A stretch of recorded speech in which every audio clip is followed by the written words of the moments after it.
राधे राधे। राधे राधे सबको, राधे राधे, जय श्री कृष्णा। आज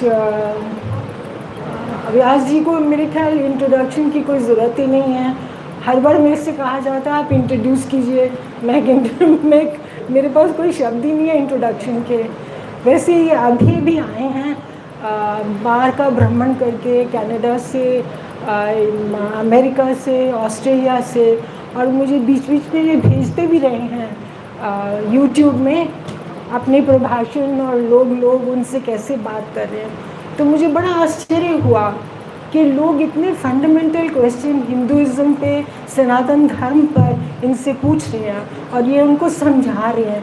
इसका मतलब कि हम इतने जागरूक नहीं हैं या इतने इच्छुक नहीं हैं जितने कि बाहर के लोग, जो हमारे इंडियंस, भारतीय रहते हैं वहाँ पे, उनको कितनी उत्सुकता है। तो अब ये तो अपना कार्य करके आए हैं, अब हम यहाँ पे कैरी फॉरवर्ड जिसको कहते हैं वो कर रहे हैं। जितना हमारी बस की बात होगी वो तो बताएंगे। और भागवत के हमने शुरू जो किया है, और दूसरी इंट्रोडक्शन तो मैं बस इतना कह सकती हूँ कि इनकी वाणी में गंभीर्य तो है ही, और उसके अलावा जो माधुर्य है वो तो बहुत है, उसके बारे में मैं तो चर्चा कर ही नहीं सकती। और इतने प्रबुद्ध जो यहाँ पे श्रोता हैं, तो मुझे लगता है कि मेरा तो अधिकार ही नहीं है कुछ बोलने का, लेकिन फिर भी क्योंकि मैं यहाँ पे हूँ इसलिए मैं बस इतना कहूँगी कि जो भागवत है वो भगवान कृष्ण ही है। तभी उसमें भी बोला गया है कि कृष्णास्तु भगवान स्वयं। तो अब वो भगवान क्या है, और पूरे भागवत में भी यही बताया गया है कि आप भगवान का स्मरण कीजिए, भगवान कौन है ये सब बता। और बड़ी बड़ी परिभाषाएं दी गई है कि भगवान की, भगवान जब कहते हैं भगवान कृष्णास्तु भगवान स्वयं, तो कोई बड़े बुद्धि के लेवल पे जो बात करते हैं वो कहते हैं जिसमें पूर्ण ऐश्वर्य हो, जिसमें पूर्ण ज्ञान हो, जिसमें पूर्ण हर एक चीज़ पूर्ण हो, वो भगवान कृष्ण है। लेकिन वो तो बौद्धिक की बुद्धि की बात है। लेकिन नॉर्मली ह्यूमन बीइंग जैसे हम हैं, हम वही कह सकते हैं कि भगवान वो हैं जो सब कुछ कर सकते हैं। वो हमें यहाँ लेके आए हैं, उन्हें सृष्टि की रचना की है, हम सृष्टि में हैं, वो हमारी देखभाल करते हैं अपने तरीके से। उनका है उसमें हम क्वेश्चन नहीं कर सकते, वो करते हैं और वही हमें अपने धाम लेके जाएंगे। बस मैं इतना ही कहूँगी कि वही है, कृष्ण है, कृष्ण। और पूरा भागवत में यही कहा गया, कृष्ण है, कृष्ण हमें यहाँ लेके आए हैं और कृष्ण ही हमें लेके जाएंगे। हम इसमें कुछ भी नहीं कर सकते, कुछ नहीं कर सकते, लेकिन एक उन्होंने हमें दिया है कि हम उनको याद कर सकते हैं, हम उनको पुकार सकते हैं, बस इतना ही कर सकते हैं। और पूरे भागवत में यही समझाया गया किस तरह से हम उनको याद करेंगे। और वही साधना है, साधना भी हम नहीं कर सकते, वही करवाते हैं हमसे। तो बस इतना ही मैं कहूँगी, इससे ज़्यादा तो मैं क्या बोल ही नहीं सकती, तो मैंने बोलना क्या है।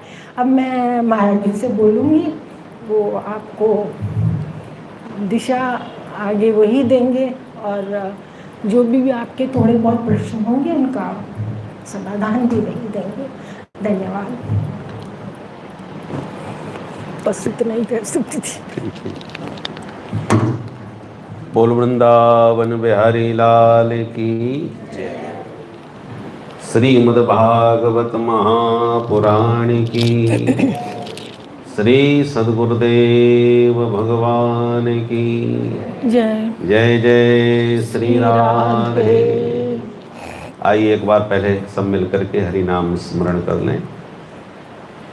श्री कृष्ण गोविंद हरे मुरारे, हे नाथ नारायण वासुदेव। श्री कृष्ण गोविंद हरे मुरारे, हे नाथ नारायण वासुदेव। श्री कृष्ण गोविंद हरे मुरारे, हे नाथ नारायण वासुदेवा। श्री कृष्ण गोविंद हरे मुरारे,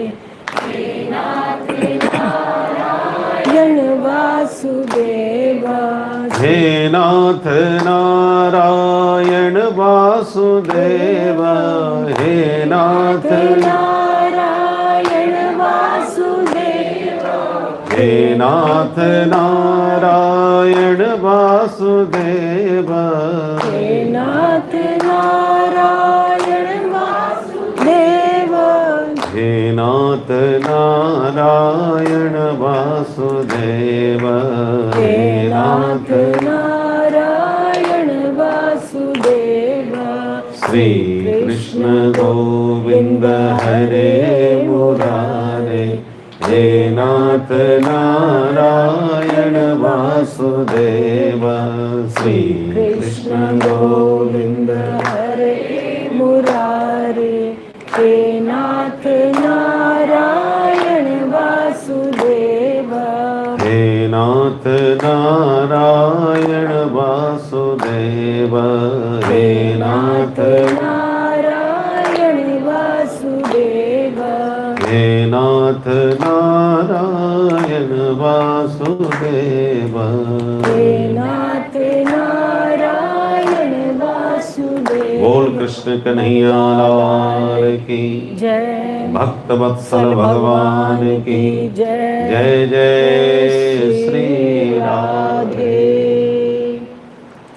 बंसी विभूषित करान्नवनीरदाभात्, पीताम्बरा दरुण बिंब फलाधरोष्ठात्, पूर्णेन्दु सुंदर मुखादरविन्द नेत्रात्, कृष्णात् परं किमपि तत्त्वमहं न जाने। श्री सीतानाथ समारंभां श्रीरामानन्दार्य मध्यमाम्, अस्मदाचार्य पर्यन्तां वन्दे श्री गुरु परम्पराम्। गौरांगं रसमयं नित्यं, रसाचार्यं रसोत्सुकम्, श्रीमद्रामहर्षण देवाख्यं सद्गुरुं प्रणमाम्यहम्। भक्त भक्ति भगवंत गुरु चतुर्नाम बपु एक, इनके पद वंदन किए नासहि विघ्न अनेक। बोल भक्त वत्सल भगवान की। भगवान की महती अनुकंपा से हम दूसरी बार सत्संग के समीक्षा में इस सभागार में बैठे हुए हैं। पिछली बार जब सत्संग हुआ तो भक्ति ज्ञान वैरागी की चर्चा श्रीमद् भागवत के महात्म्य के माध्यम से की गई। श्रीमद् भागवत क्या है उसका परिचय बहुत ध्यान से सुने, और जो बात समझ में ना आवे वो कथा के विश्राम में आप जिज्ञासा से पूछ सकते हैं। और आपके पूछने से पता चल जाएगा कि आप कितने ध्यान से सुने हैं, क्योंकि प्रश्नकर्ता को भी पूरा परिपक्व होना चाहिए, तभी वो सही प्रश्न पूछ पाता है। प्यार से बोलिए जय श्री राधे। तो बहुत ध्यान एकाग्रता के साथ आप सुने, क्योंकि ये जो समय है ये सत्संग का ही है। आज आज चंद्र ग्रहण है और चंद्र ग्रहण का सूतक लग चुका है। ग्रहण लगेगा लगभग 10 बजे से कुछ पहले, 9:57 पे है संभवतः। हाँ, तो 10 बजे ही समझिए, 3 मिनट पहले। तो यहाँ के बाद आप लोग 10 बजे से और फिर लगभग 1:30 बजे तक चंद्र ग्रहण रहेगा। और ये जो काल होता है बड़ा सिद्ध काल होता है तांत्रिकों के लिए और साधकों के लिए ये बड़ा अद्भुत योग होता है। इसकी विशेषता ये है कि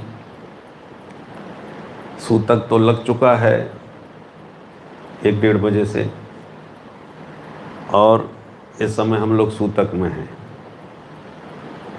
और जब ग्रहण लगे सूतक में, इसलिए ये सब खाना पीना बंद कर देते हैं, क्योंकि लघुशंका शौच आदि नहीं करना चाहिए। खान पान इसलिए नहीं करना चाहिए ताकि ये सब वेग न सतावें, इसके लिए। और फिर जो 3.5 घंटे का जो ग्रहण काल होगा, उसमें जो मंत्र आप जपेंगे उस मंत्र के पूरे पुरस्चरण का फल आपको प्राप्त होगा। पुरस्चरण किसे कहते हैं? जिस मंत्र में जितने अक्षर होते हैं उतने लाख जब मंत्र का आप जाप करेंगे तो एक पुरस्चरण हो जाता है। जैसे गायत्री मंत्र है, गायत्री मंत्र में 24 अक्षर होते हैं, तो 24 लाख गायत्री मंत्र जपेंगे तब एक गायत्री मंत्र का पुरस्चरण कहलाएगा।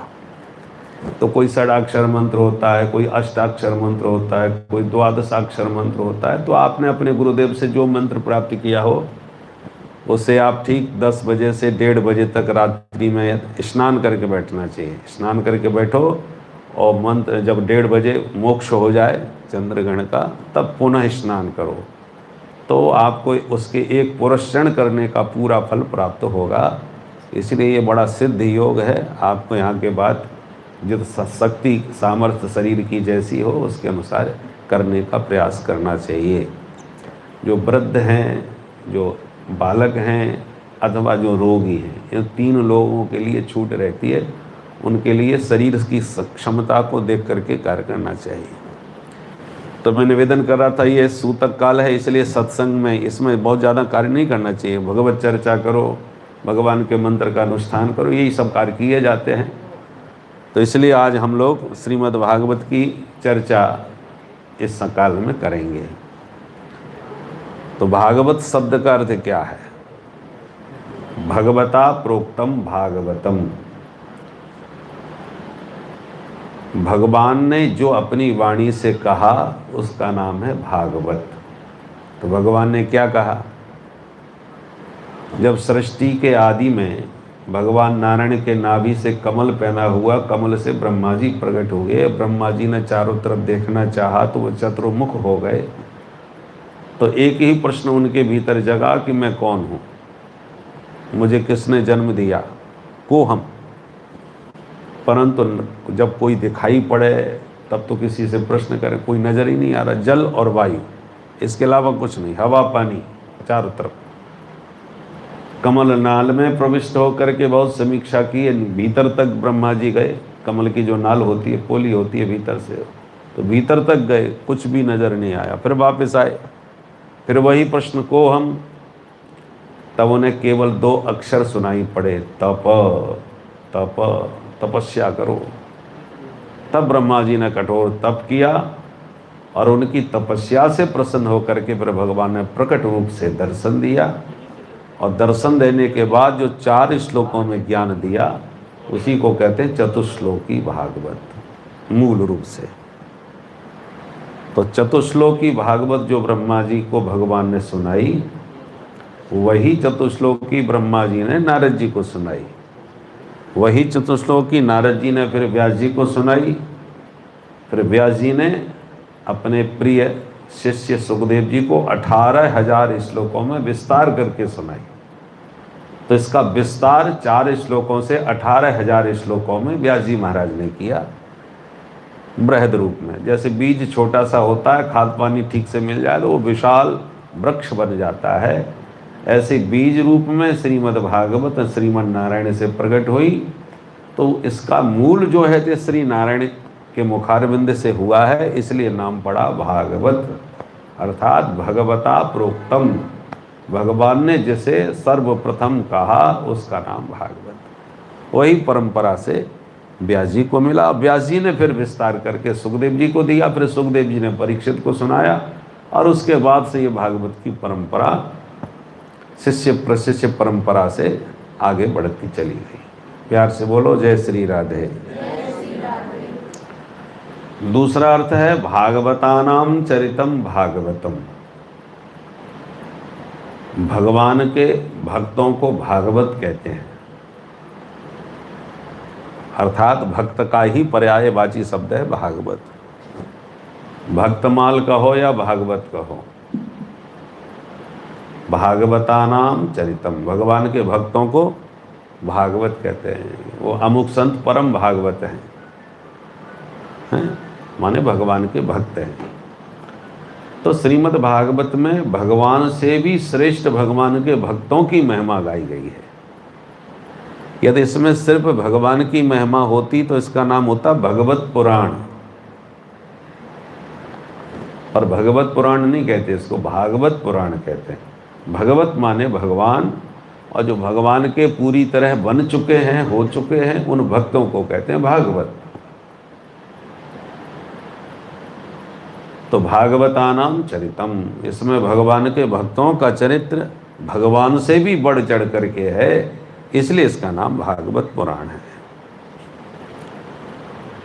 आप कहोगे कैसे, कहाँ है भगवान से अधिक भगवान की महिमा भक्तों की?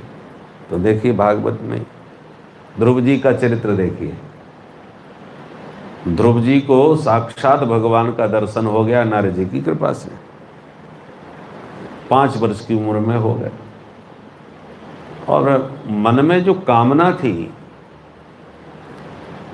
क्या, मेरी सौतेली माँ ने हाथ पकड़ के सिंहासन से मुझे नीचे उतार दिया और ये कहा कि तू अभागन स्त्री से पैदा हुआ है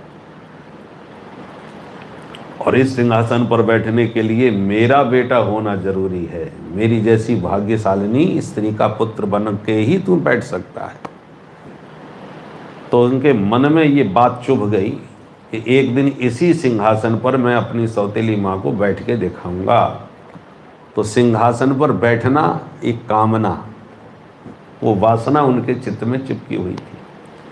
तो जब भगवान ने प्रकट होकर पूछा मांगो वरदान क्या चाहिए, तो भरत जी संकोच, श्री ध्रुव जी संकोच में बोल तो नहीं पाए कि मुझे सिंहासन पर बैठना है, परंतु भगवान है अंतरात्म दृक्, हृदय के भावों को जानने वाले। ईश्वर सर्वभूतानाम हृदय सिर्जुन तिष्ठति, ईश्वर सबके हृदय में बैठे हुए हैं। तो जो हृदय में बैठा है वो हृदय की बात क्यों नहीं जानेगा?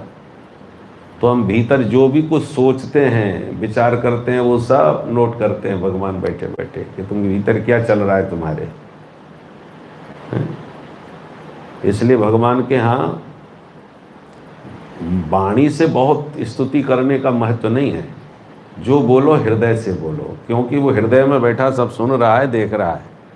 हम लोग स्तोत्र पाठ करते हैं, वो चिंतन कहीं है, देख कहीं रहे हैं और पाठ चल रहा है इधर उधर, तो उसका महत्व ऐसा नहीं है कि बिल्कुल महत्व नहीं है। धीरे धीरे अभ्यास करने से वो हृदयंगम भी होता है, परंतु उससे ज़्यादा महत्व ये है कि आप जो भी बोलें भगवान से हृदय से बोलें, मन से बोलें। वो मनमोहन है, हृदयेश्वर है, वो सब हृदय की बात नोट करता है। बोलो जय श्री राधे। तो ध्रुव जी के हृदय की बात भगवान जान गए। तो ध्रुव जी ने मांगा नहीं, फिर भी भगवान बोले बेटा हमारी इच्छा है तुम जाओ और पिता के सिंहासन पर बैठ के पहले 36,000 वर्ष राज्य कर लो, उसके बाद ध्रुवलोक को प्राप्त करोगे। बिना मांगे दिया। ध्रुव जी देखो, जो 4 प्रकार के भक्त बताए गए हैं, जिज्ञासु है, अर्थार्थी हैं, तो उसमें ध्रुव जी महाराज अर्थार्थी हैं। माने उनके मन में एक तो निष्काम भक्त होते हैं जिन्हें कुछ नहीं चाहिए, जैसे प्रहलाद जी महाराज। प्रहलाद जी को भगवान ने बहुत प्रलोभित किया कि बेटा कुछ तो मांग लो। ध्रुव जी बोले, प्रहलाद जी बोले मामाम प्रलोभयत, बार बार मांगो मांगो कह के मुझे प्रलोभित न करो। भगवान बोले ठीक है भाई, तुम्हारी इच्छा मांगने की नहीं है तो मेरी खुशी के लिए ही मांग लो। अब प्रहलाद जी धर्म संकट में पड़ गया। भगवान कह रहे मेरी खुशी के लिए मांग लो, तुम्हें कुछ नहीं चाहिए पर मुझे देख के खुशी होगी इसलिए मांग लो। अब प्रहलाद जी ने ऐसे कहा, मन में सोचा कि यदि अब भी मना कर दूं मैं, मुझे कुछ नहीं चाहिए, तो कहीं नाराज ना हो जाए कि बड़ा भारी निष्काम बन रहा है। तो भगवान का मान रखने के लिए ध्रुव जी ने, श्री प्रहलाद जी ने मांगा। क्या मांगा? यदि राशि समय कामान वनास्त्वं वरदर्शभ कामानाम हृदय संरोहम भवतस्तु व्रणे वरम। यदि राशीस में कामान, यदि सचमुच आप मेरी कामनाओं को पूर्ण करना चाहते हैं, मुझे कुछ देना चाहते हैं, क्योंकि वनास्त्वम वरदर्शभ, आप वरदानियों में परम श्रेष्ठ हैं, वर देने वालों में परम श्रेष्ठ हैं। इसलिए हे वरदर्शभ, हे वरदानियों में परम श्रेष्ठ प्रभु, ये देना ही चाहते हो मुझे तो कामानाम हृदय संरोहम भवतस्तु व्रणे वरम। मैं आपसे एक ही वरदान चाहता हूँ कि मेरे मन में कोई कभी भी कामना उत्पन्न ही ना हो, कुछ पाने की इच्छा ही मन में कभी ना आवे, बस यही वरदान दे दो। भगवान बोले कोई मांगना हुआ? मांगा भी तो क्या मांगा कि मैं कभी किसी से कुछ ना मांगू, ये मांगा।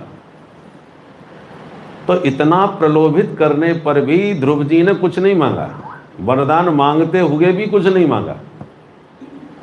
इतने, इसको कहते हैं निष्काम भक्त। जाए न चाहिए कबहु कछु, तुम सन सहज स्नेह, बसहु निरंतर तासुर, सो राउर निज गेह। बोलो राधे राधे। ये किशोरी जी किनकी हैं? माता जी जिनकी भी हों अपने पास बैठा लें, नहीं तो इन्हीं में सबका मन चला जाएगा।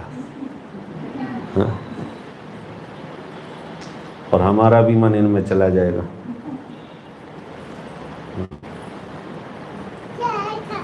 जय हो। बोल बंसी वाले की जय। तो प्रहलाद जी को भगवान ने मांगने के लिए कितना विवश किया, फिर भी नहीं मांगा। और ध्रुव जी के मन में इच्छा थी सिंहासन पर बैठने, भले वो मांगा नहीं उन्होंने, और मन में तो थी, इसलिए अर्थार्थी थे। तो जिसके मन में इच्छा थी उसे दिया 36,000 वर्ष का राज्य, और जिसके मन में बिल्कुल भी इच्छा नहीं थी प्रहलाद जी के, उनको दिया एक मनमंत्र का राज्य। एक मनमंत्र जानते कितना होता है? इस समय कलयुग चल रहा है, कलयुग की उम्र है 4,32,000 वर्ष। उससे दुगनी है द्वापर की, फिर उससे तिगुनी है त्रेता की, फिर 4 गुनी है सतयुग की। चारों युगों की आयु होती है 43,20,000 वर्ष। हम मानवों के जब इतने वर्ष बीत जाते हैं तब 4 युगों का एक चक्कर लगता है, और इस प्रकार से 1000 चतुर्युगी बीत जाती है, चारों युगों के 1000 बार चक्कर लगते हैं, तब ब्रह्मा जी का एक दिन होता है, और उतनी बड़ी रात होती है फिर। और उनके एक दिन में 14 मनमंत्र होते हैं। मनमंत्र का मतलब लगभग 72 चतुर्युगी, माने चारों युगों के 72 चक्कर लग जाएं तब एक मनमंत्र होता है। उतने समय के लिए प्रहलाद जी को दिया भगवान ने राज्य, जो बिल्कुल नहीं मांग रहे थे। अब जरा हिसाब लगाओ, जब कलयुग की उम्र ही 4,32,000 वर्ष है, चारों युगों का एक चक्कर, इसको एक चतुर्युगी कहते हैं, वो 43,20,000 वर्ष की होती है। अब 43,20,000 वर्ष को 72 बार और कर दो, कितना हो जाएगा? इतने वर्षों के लिए प्रहलाद जी को दिया, और उसकी तुलना में ध्रुव जी को कितना? 36,000, कुछ भी नहीं। तो जिसके मन में कामना थी उसे कुछ नहीं मिला, न के बराबर, और जिसके मन में कोई कामना नहीं थी उसे कितना कुछ दे डाला। और केवल राज्य ही नहीं दिया, राज्य इतना भोगने के बाद तुम परमानेंट मेरे पार्षद बन के रहोगे, ये भी दिया, हमेशा के लिए अपने पास में रख। तो बोलो निष्काम भक्तों को कितना दिया, और सकाम को उसकी तुलना में कुछ भी नहीं।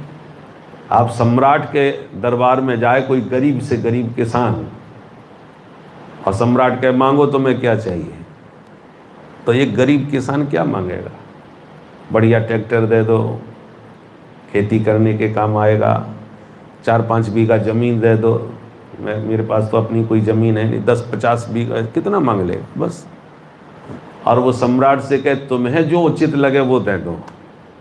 तो सम्राट की सोच अपनी है, वो देगा, वो अपनी सोच के अपनी सामर्थ्य के अनुसार देगा। और जो अकिंचन गरीब है वो अपनी सोच के अनुसार मांगेगा। इसलिए सर्वशक्तिमान भगवान से कुछ नहीं मांगना चाहिए। बोले जय विध होए नाथ हित मोरा, करऊ सुबेग दास में तोरा। हम तो आपके दास हैं, आपको जिसमें हमारा भला समझ में आता हो वो करो। ठाकुर जी पे छोड़ देना चाहिए। जय विधि राखे राम, ताहि विधि रही है। तो ठाकुर जी फिर अपनी कृपा से, अपने ढंग से करुणा कृपा करेंगे। तो ध्रुव जी महाराज को सकाम होने पर भी कुछ नहीं मिला और निष्काम होने पर प्रहलाद जी को बहुत कुछ मिल गया। भक्ति शिरोमणि भय प्रहलाद, भक्तों में शिरोमणि कहलाए। अच्छा, तो ध्रुव जी महाराज को साक्षात भगवत दर्शन हो गया। जीवन की यही सफलता है, भगवत साक्षात्कार हो जाए। और साक्षात्कार होने के बाद राजा बन गए, घर जा करके राज्याभिषेक हो गया। और राज्याभिषेक होने के बाद उनका जो सौतेला भाई था उत्तम, एक दिन शिकार खेलने चला गया और शिकार खेलते हुए यक्षों से उसका झगड़ा हो गया।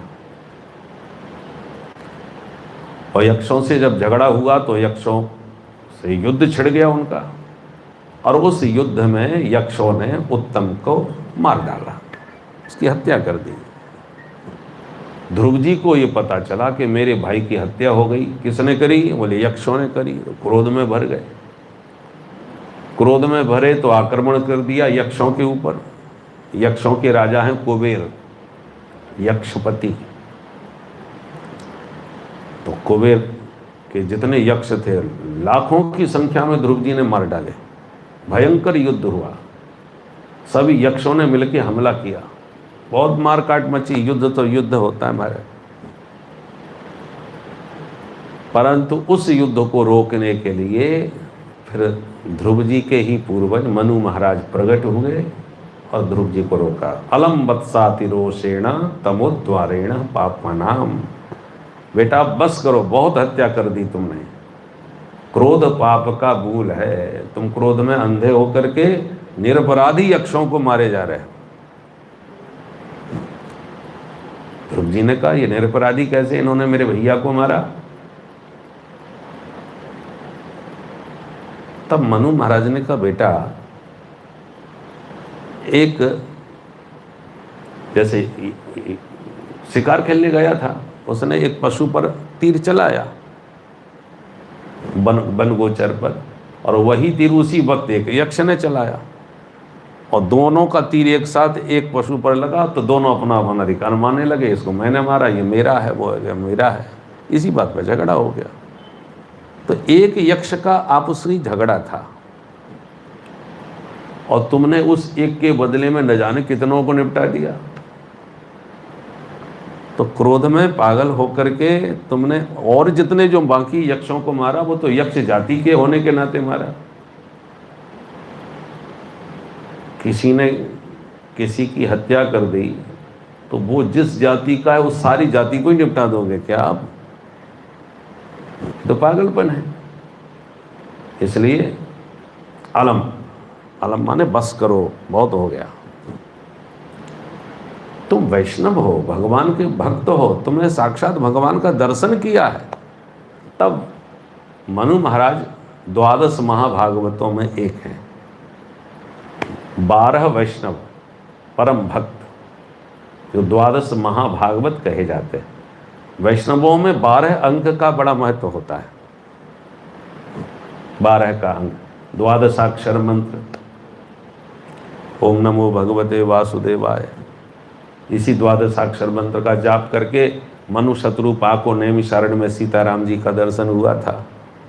इसी 12 अक्षर मंत्र को ध्रुव जी ने जपा था मथुरा में, और इनके पूर्वज मनु महाराज ने जपा था नैमिषारण्य में। 12 अक्षर, इसलिए वैष्णव 12 तिलक धारण करते हैं, जो ऊर्ध्व पुण्य 12 जगह लगाते हैं शरीर में। और इसलिए भागवत में 12 स्कंद हैं, 12 स्कंद हैं। तो 12 का अंक बड़ा दिव्य है, 12 अक्षर। तो इन 12 स्कंद में पहले महात्म्य 6 अध्यायों का वो पद्म पुराण से लिया गया। प्रथम स्कंद में 19 अध्याय हैं और द्वितीय स्कंद में 10 अध्याय हैं। ये दोनों ही भगवान के चरणारविंद हैं। ये संपूर्ण वाङ्मय विग्रह है ना। तो प्रथम स्कंद और द्वितीय स्कंद दोनों भगवान के दोनों चरण हैं। इसमें श्रोता वक्ता के स्वरूप और अधिकार का वर्णन किया गया है। श्रोता वक्ता कैसा होना चाहिए। तो मनु महाराज ने जब ध्रुव जी को समझाया और वैष्णव धर्म का उपदेश दिया कि तुमने 12 मंत्र जप करके भगवान का साक्षात्कार कर लिया और फिर भी तुम क्रोध के अधीन होकर के निरपराधी यक्षों को मार रहे हो। तितिक्षया करुणया मैत्र्या चाखिल जंतुषु समत्वेन च सर्वात्मा भगवान संप्रसीदति। ये वैष्णव धर्म मनु महाराज ने बतलाया। उस वैष्णव धर्म को जब सुना ध्रुव जी महाराज ने, तब उनको लगा कि अरे गड़बड़ हो गया हमसे, हम क्रोध में सचमुच पागल हो गए थे। 12 वैष्णव कौन कौन है? स्वयंभू नारदः शंभु कुमारः कपिलो मनुः प्रहलादो जनको भीष्मो बलिः वैयासकिर वयम। ये 12 है। सबके नाम स्पष्ट हैं। स्वयंभू माने ब्रह्मा, जो स्वयं प्रकट हुए। स्वयंभू नारदः नारद जी महाराज, शंभु भगवान शंकर, गिनते जाइए। स्वयंभू नारदः शंभु कुमारः, कुमार माने सनक सनंदन सनातन सनत कुमार, कुमारः कपिलः, कपिल देव जी महाराज सांख्य योग के प्रवर्तक। मनु, जिन मनु महाराज की चर्चा आप सुन रहे हैं, मनु। प्रहलाद जी महाराज, प्रहलादो। जनक जी महाराज, जिनको। और भीष्म, पितामह भीष्म। बलि, राजा बलि। वैयासकी, वैयासिकी मतलब व्यासनंदन भगवान सुखदेव जी।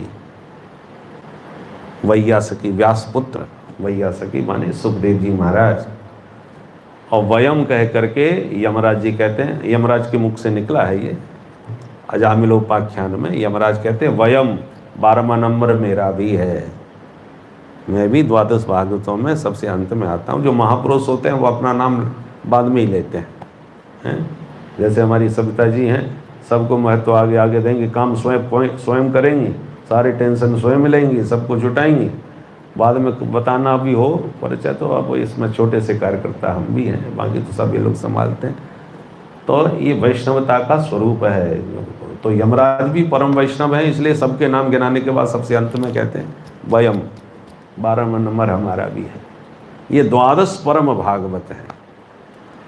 12 महापुरुष एक से एक दिव्य महापुरुष हैं, उनमें से मनु महाराज हैं, तो परम भागवत है। तो परम भागवत मनु महाराज ने जब वैष्णव धर्म का उपदेश ध्रुव जी को दिया रणभूमि में, तब ध्रुव जी महाराज का क्रोध एकदम नियंत्रित हुआ, शांत हुआ। बोले तो इस अपराध का मैं प्रायश्चित क्या करूं, मैंने तो मार डाले तमाम क्रोध में पागल होकर। बोले अब उसमें कोई प्रायश्चित नहीं, तुम क्षत्रिय हो, क्षत्रिय का क्रोध जरा जल्दी खून गर्म हो जाता है। तो अब एक ही प्रायश्चित है, तुम महाराज यक्षों के राजा कुबेर से माफी मांग लो। जो परम पराक्रमी होता है, ध्रुव जी महाराज ने युद्ध को जीता था, और जीतने वाला फिर हारने वाले से माफ़ी मांग ले, ये सबसे बड़ा कठिन काम है। हारने वाला तो माफ़ी मांग लेगा, जीतने वाला क्यों मांगेगा।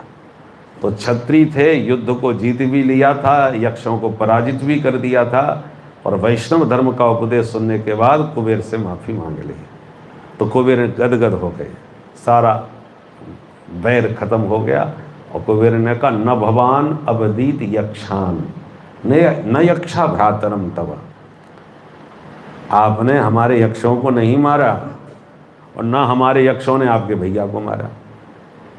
न भवान अवधीत यक्षान न यक्षा भ्रातरम तब। तो फिर किसने किसको मारा? बोल काल एव ही भूतानाम प्रभुरप्यभावयो। सबको मारने वाला काल होता है, पर काल किसी को निमित्त बना के मारता है, खुद नहीं मारता। क्या करें, दो सांड लड़ रहे थे तो उनसे टक्कर हो गई, तो उसी चपेट में आ गए, बेचारा वो भी मर गया। तो निमित्त बन गया वो सांड जो आपस में लड़ रहे थे, उनकी ठोकर से वो बेचारा गिर के मर गया। क्या करें, कुर्सी से एकदम फिसल गए तो नीचे गिर के खत्म हो गए। ये सब बहाने होते हैं, मारने वाला तो काल ही होता है, पर किसी न किसी को बहाना बना लेता है। इसलिए ऐसे कह करके कुबेर ने ध्रुव को संतुष्ट किया। तो अब जरा सोचिए, फिर जब ध्रुव जी महाराज ने मनु महाराज के बताए हुए वैष्णव पथ पर चल करके फिर जब भजन तप किया, तब सशरीर विमान में बैठ करके भगवत धाम को प्राप्त हुए। अब इससे क्या सिद्ध होता है कि भगवान भी मिल जाए तुम्हें, तब भी तुम जगत में भटक सकते हो। ध्रुव जी को तो भगवान मिल गए थे, बचपन में ही मिल गए थे, 5 साल की उम्र में। तो भगवान मिल गए, पर भागवतों का संग नहीं मिला तो आप भटक जाओगे। इसलिए इसका नाम है भागवत पुराण, भागवतानाम चरितम। भगवान के भक्तों का महत्व भगवान से बढ़ के हो गया कि नहीं? भागवतों का संग मिल गया तो भागवतों के सारे भगवान तो मिल जाएंगे आपको, पर भगवान का साक्षात्कार हो गया और भागवतों का संग नहीं मिला तो आप भटक जाओगे। बोलो राधे राधे। इसलिए भगवान के साथ साथ भगवान के भक्तों का संग बहुत जरूरी है। श्री नामदेव जी महाराज महाराष्ट्र के बहुत उच्च कोटि के संत हुए, भक्त हुए। विट्ठल भगवान इनसे बातें करते थे, विट्ठल जी का भजन करते थे, विट्ठल जी का भोग लगाया तो विट्ठल भगवान से इनके सामने प्रकट होकर के पाते थे। इनके बहुत से चमत्कार भक्तमाल की कथा में आते हैं। मरी हुई गाय को जिंदा कर दिया था, जब इनकी भक्ति की परीक्षा ली गई तो ऐसा भी इन्होंने किया। बहुत चमत्कारी महात्मा थे। अब साक्षात विट्ठल नाथ जिनसे बात कर, विट्ठल भगवान से तो परिचित हो गए कि नहीं? हाँ, सब परिचित होंगे। सब नहीं हो तो एक मिनट में बता ही देते हैं विट्ठल भगवान कौन थे। एक पुंडरीक भक्त था जो अपने माता पिता का अनन्य भक्त था, माँ बाप की खूब सेवा करता था। तो उसकी मातृपितृ भक्ति से भगवान प्रसन्न हो गए। तो जब रात्रि में माता पिता सो रहे थे और ये पैर दबा रहा था भगत, तो भगवान ने प्रकट होकर के कहा, ब्रह्मरुयात, बेटा मांगो क्या चाहिए तुम, तुम्हारे पितृ भक्ति से हम बड़े प्रसन्न हैं। तो एकदम भगवान को इशारा किया, शांत रहो, डिस्टर्ब मत करो, मैया बाप जग जाएंगे, बड़ी मुश्किल से सोए हैं, बाद में बात करता हूँ आपसे, तब तक तुम यहाँ खड़े रहो। तो एक ईंट होती है ना, जिसको हम ईंट कहते हैं मिट्टी की, वहाँ पर उस मराठी भाषा में वीट कहते हैं उसको, और ठल कहते हैं खड़े होना। तो वीट माने ईंट को रख दिया, बोले जब तक आप इस पर खड़े रहो, मैं फिर बाद में बात करता हूँ। तो वीट पर ठल माने खड़े हो गए, इसलिए उनका नाम पड़ गया विट्ठल। बोल विट्ठल भगवान की। भगवान बोले बड़ा विचित्र भगत है, हम इसको वरदान देने आए या कहता जरा डटो, खड़े रहो। क्योंकि जिन माता पिता की सेवा के बल पर आप खिंचे चले आए, तो मुख्य साधन क्या है? सेवा। सेवा की शक्ति ने आपको मेरे पास खींच करके बुला लिया, इसी के बल पर तो आप आए हो। तो जिस साधन से आप आए हो उस साधन में शिथिलता नहीं आनी चाहिए। यदि सेवा रहेगी तो आप बार में भी आ जाओगे, पर सेवा छूट गई तो ऐसा ना हो सेवा के चक्कर में आप भी छूट जाओ, आपका ठिकाना नहीं। पर मैं समझ गया कि सेवा की शक्ति क्या होती है, वो मैंने देख लिया कि सर्वशक्तिमान ईश्वर खुद बिना बुलाए मेरे पास आके कहता है मांगो। तो मैंने क्या किया? सेवा ही तो की है माँ बाप की। तो माता पिता की सेवा में क्या शक्ति होती है वो मैंने देख ली प्रत्यक्ष आपके आने से। तो ये सेवा मेरे हाथ से न चली जाए, सारी शक्ति तो इसी में है, इसलिए तुम खड़े रहो, बाद में बात करता हूँ। वे भगवान विट्ठल नाथ कहलाए। तो बड़ी प्रसिद्धि है महाराष्ट्र में विट्ठल भगवान की, बड़ा भारी उनका वर्ष में एक बार मेला लगता है, लाखों की संख्या में भक्त लोग पहुंचते हैं। तो वो विट्ठल भगवान नामदेव जी से बातें करते थे, उनके साथ खेलते थे, ये प्रभाव था। तो अब जिससे भगवान प्रत्यक्ष बात करते हो वो अपने को कम क्यों मानेगा भाई? तो भक्त सिद्ध है। पर एक बार संत सम्मेलन हुआ, संत सम्मेलन हुआ और एक कुंभकार, एक कुम्हार जो मिट्टी के घड़े बनाते हैं, उसके घर पे हुआ। वो भी परम भक्त था, कुम्हार तो था जाति का, पर परम भक्त था ठाकुर जी का। भगवान की भक्ति में सबका अधिकार है, उसमें ये नहीं देखा जाता किस जाति का है। तो मिट्टी के बर्तन बनाता था, पर भगवान का अनन्य भक्त, वो तो कुम्हार ही था, भगत तो कसाई भी हुए हैं, सदन कसाई, वो भी भगवान का अनन्य भक्त। तो भक्ति तो किसी में भी हो सकती, वैश्या में भी भक्ति हो सकती, गणिका वैश्या, तुलाधार वैश्य, हर जाति में भक्त हो गए। रैदास चर्मकार, जूता बनाने वाले, ऐसी कोई जाति नहीं जिसमें कोई परम भक्त भगवान का न हुआ हो। सेना नाई, ये सब भक्तमाल में इन सबके चरित्र हैं। तो नामदेव जी बातें करते थे। अब और जब हुआ संत सम्मेलन, उसमें नामदेव जी भी गए वही कुम्हार के घर, उसी के घर संत सम्मेलन, और बड़े बड़े उस जमाने के सिद्ध संत सब पधारे। ज्ञानेश्वर जी महाराज, वो भी महाराष्ट्र के ही संत उस समय। ज्ञानेश्वर जी की बहन थी मुक्ताबाई, वो भी आई थी, सब लोग आए थे। अब मुक्ताबाई जो ज्ञानेश्वर जी महाराज की बहन थी,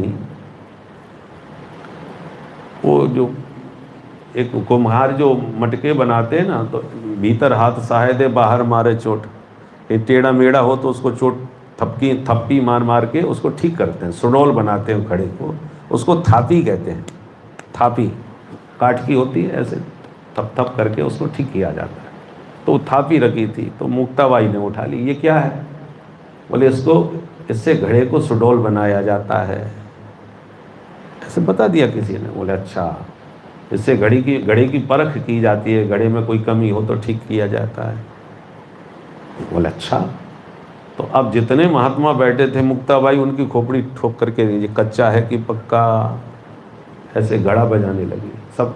अब कहते हैं ना घट घट मेरा साईं, तो ये शरीर भी तो घट है, तो ये घड़ा कैसा है, यूँ बजाने लगी, ये घड़ा कैसा है, कच्चा है कि पक्का। तो जिसकी खोपड़ी पर धीरे से मारती थी, कैसा है, कच्चा है कि पक्का, तो वो महात्मा हंसे जाते थे। सबकी खोपड़ी बजाई। तो नामदेव जी थे तो उनकी खोपड़ी भी बजा दी, कच्चा है कि पक्का। सो नामदेव जी का मूड खराब हो गया, इस बच्ची को कोई संभालता भी नहीं, और चाहे सब महात्माओं के इतने सिद्ध महात्मा हैं, सबकी खोपड़ी बजा रही है और सब लोग हंस रहे हैं, इसको कोई रोकने टोकने वाला नहीं। थोड़े नाराज हो गए। जब डांटा तो मुक्ताबाई हंसती हुई बोली, अरे और तो सब पक्के निकले, बस एक ही कच्चा घड़ा निकला। तो सवरे महात्मा फिर हंस गए। तो नामदेव जी को और ज़्यादा बुरा लगा कि बच्ची तो बच्ची है, कोई बात नहीं, परंतु इसके वो डांटने की जगह सब मेरी बात पर हंस रहे हैं, मुझे कच्चा घड़ा बता रही है बच्ची। सो नाराज हो गए और उठ के वहाँ से मुंह लटका के अपने घर चले आए। बोले मुझे नहीं रहना, नाराज होके चले गए। अब विट्ठल भगवान से तो बातें होती थी। जब ठाकुर जी के सामने आए मुंह लटकाए, तो ठाकुर विट्ठल नाथ ने पूछा, क्यों भाई मुंह लटका कि क्यों आए हो, क्या बात हो गई, कैसे मूड खराब हो रहा है? बोले कुछ नहीं महाराज। बोले नहीं, कुछ तो बात है, मुंह लटका हुआ अलग दिख रहा है, क्या बात है बताओ। तो पूरी बात बताई। संत सम्मेलन में गया था, मेरी खोपड़ी बजाई और मेरे से कह दिया कि ये कच्चा घड़ा है। तो भगवान भी हंस पड़े, तो मैं कच्चा घड़ा बता दिया। नामदेव जी बोले हम अपनी पीड़ा बता रहे हैं और आप हमारे ऊपर हंस रहे हो। अरे वो हंसे तो हंसे, तुम भी हंसने लगे। तो भगवान हंस करके बोले, देखो बात तो उसने बिल्कुल ठीक है, गड़े तो तुम कच्चे ही हो। श्री नामदेव जी चक्कर में पड़ गए। अच्छा प्रभु, आप भी कह रहे हो कि मैं कच्चा गड़ा हूं? ये समझ में हमको नहीं आई। जब मैं आपसे बात कर रहा हूं, साक्षात परमात्मा से मेरी भेंट हो रही है, साक्षात्कार हो रहा है, तो मैं कच्चा कैसे हो सकता हूं? भक्त तो वही परिपक्व है जो भगवान को पाले। मैंने आपको पा लिया, तो मैं कच्चा कैसे रहा? भगवान बोले, तुमने मुझे पा तो लिया, पर केवल विट्ठल रूप में पाया है, तत्वतः मुझे नहीं जाना कि मैं कौन हूं। कश्चिन माम वेत्ति तत्वतः, कोई बिरला ही भगत होता है जो वस्तुतः मुझे जानता है कि मैं क्या हूं, मेरा तत्व क्या है। तत्वतः मुझे नहीं जानते तुम, तो कैसे जानूंगा आपको तत्वतः? बोले, जब कोई सदगुरु मिलेगा तब जानोगे, बिना गुरु के मुझे तत्वतः नहीं जान पाओगे कि मैं कौन हूं।